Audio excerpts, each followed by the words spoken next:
Fort Mitchell is one of the most desirable suburbs of Cincinnati. The rich history in Fort Mitchell definitely makes this city special. Residents agree that it is a perfect place to plant your roots.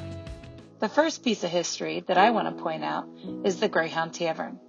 The restaurant was originally built in 1921 and was called the Dixie Tea Room, and then became known as the End of the Line.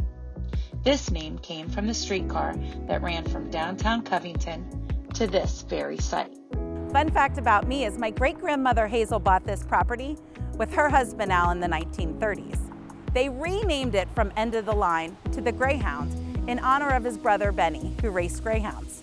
The name stuck, and this restaurant's been around for 100 years. My great-grandmother Hazel and her husband Al not only owned the Greyhound Tavern, they owned the house behind it. In the front yard, they built an apartment building that still stands there today. If you've ever wondered why it says Hayes in Al, that's why. Another wonderful thing about Fort Mitchell is Blessed Sacrament School. It is a 4-time award-winning Blue Ribbon School of Excellence. Fun fact, that's where I went to school. The underpass is one of the coolest things about Blessed Sacrament. It's so safe. Why doesn't all schools have that? People can't think of Fort Mitchell without mentioning Beechwood School as another historical landmark in the city.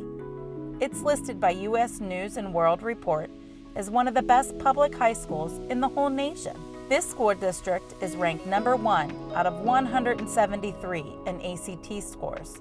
All of the residents agree that Beechwood has a heck of a football team to follow. Last year they won state. I'm proud to announce that my nephew, Luke Slusher, received a full ride to Western Kentucky University. It's easy to see how Fort Mitchell's rich history, walkable lifestyle, and award-winning schools make this suburb of Cincinnati a wonderful spot to plant your roots.